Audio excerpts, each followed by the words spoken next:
छोटा सा गांव था, हरे भरे खेतों और एक चमकती नदी के बीच बसा हुआ। गांव वाले साधारण जीवन जीते थे। उनके दिन प्रकृति की लय से भरे होते थे। गांव के किनारे एक छोटी सी झोपड़ी में 5 बहनें रहती थीं।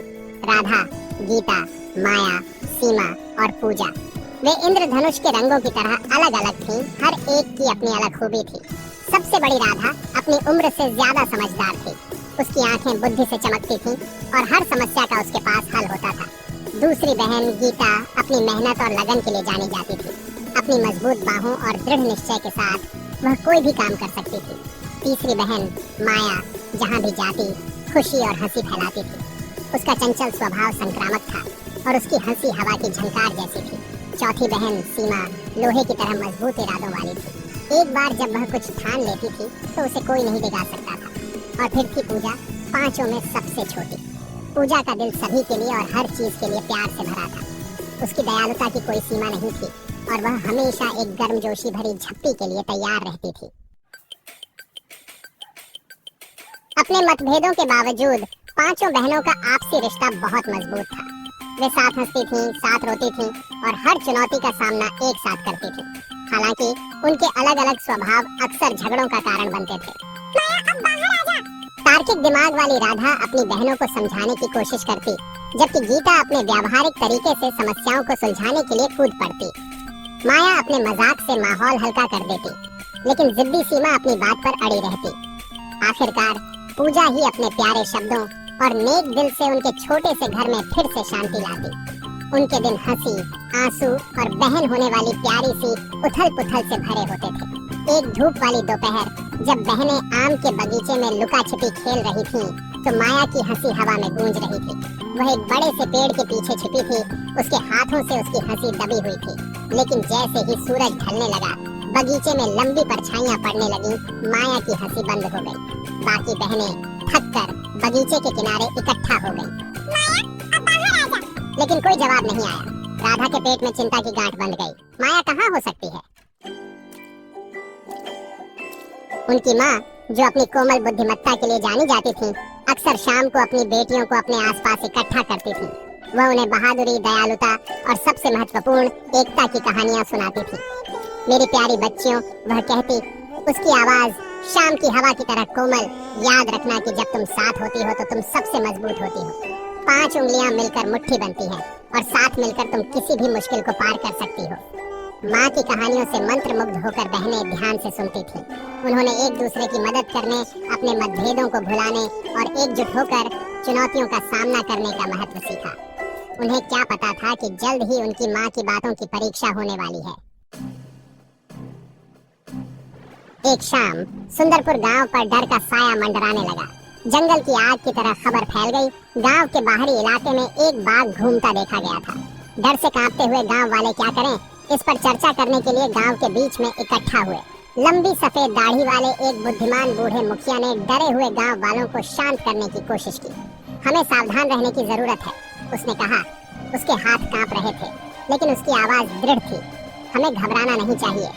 हम गांव के चारों ओर पहरेदार तैनात करेंगे और अपने बच्चों को अपने घरों के अंदर सुरक्षित रखेंगे। जैसे ही सूरज ढलने लगा, गांव पर एक भयानक चमक पड़ने लगी। 5 बहनें अपनी झोपड़ी के अंदर इकट्ठी हो गईं। उनके दिल एक साथ धड़क रहे थे।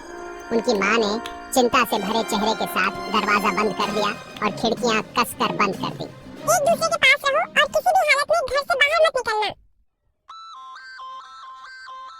रात ढलती जा रही थी। झिंगुरों की चहचहाहट और दूर से कुत्ते के भौंकने की आवाज आ रही थी।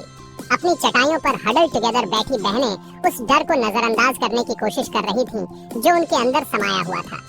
अचानक रात में एक खून जमा देने वाली चीख गूंजी। बहनें चौंक कर उठ बैठीं। उनकी आंखें दहशत से फैली हुई थीं। ये माया की आवाज थी। बिना कुछ कहे बहनें खिड़की की ओर दौड़ी और अंधेरे में बाहर देखा। वहाँ हल्की चांदनी में उन्होंने माया को झाड़ियों में फंसा हुआ देखा।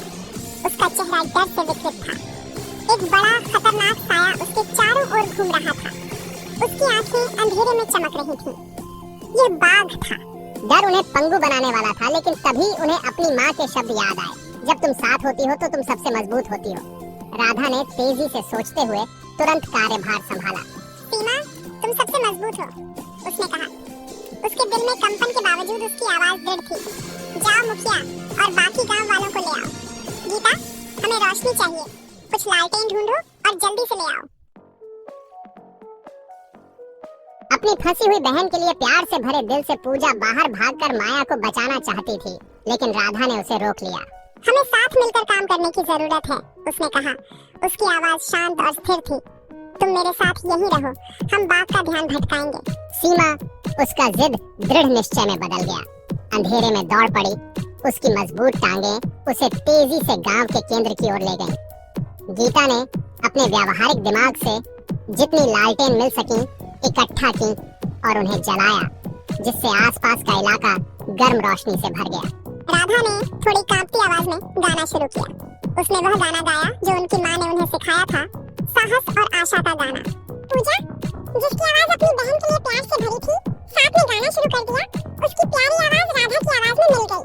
रोशनी और आवाज से पल भर के लिए विचलित होकर बाघ ने अपना सिर झोपड़ी की ओर घुमाया। तभी लाठी से लैस और अपने साहस को नए सिरे से जगाते हुए गांव वाले सीमा और मुखिया के साथ पहुंचे। मुखिया ने रात में गूंजती हुई आवाज में बाघ पर चिल्लाया, उसे डराने की कोशिश की। अचानक हुई हलचल से चौंका बाघ एक पल के लिए झिझका। गीता को बस इतना ही समय चाहिए था। अपनी बहन के लिए प्यार से पैदा हुई ताकत के साथ वह अपनी लालटेन ऊपर उठाए हुए झाड़ी की ओर दौड़ी। रोशनी और गांव वालों के चिल्लाने से अंधा होकर बाघ मुड़ा और अंधेरे में भाग गया। माया डरी हुई लेकिन सुरक्षित झाड़ियों से बाहर निकली। उसके चेहरे से आंसू बह रहे थे। वह पूजा की बाहों में दौड़ी और दोनों बहनों ने एक दूसरे को कसकर पकड़ लिया। राहत की लहर गांव वालों पर छा गई। उन्होंने अपने डर का सामना एक साथ किया था और विजयी हुए थे। उस रात जब पांचों बहनें अपने बिस्तरों में सुरक्षित और स्वस्थ हडल टुगेदर लेटी थीं, तो वे अपने दिलों में जानती थीं कि उनकी माँ सही थी। उन्होंने अपने डर का सामना अकेले नहीं बल्कि एकजुट होकर किया था। उन्होंने उस दिन सीखा था कि उनके मतभेद उन्हें कमजोर नहीं करते, बल्कि उनकी अनोखी ताकत जब मिल जाती है तो उन्हें अजेय बना देती है। सुंदरपुर के गांव वालों ने भी उस रात एक बहुमूल्य सबक सीखा। उन्होंने सीखा कि एकता केवल एक शब्द नहीं है, बल्कि एक शक्तिशाली बल है जो किसी भी बाधा को दूर कर सकता है। और इस तरह सुंदरपुर की 5 बहनों की कहानी एक किंवदंती बन गई। एक कहानी जो पीढ़ी दर पीढ़ी फुसफुसाई जाती रही, सभी को याद दिलाती रही कि डर के बावजूद एकता में ही ताकत है।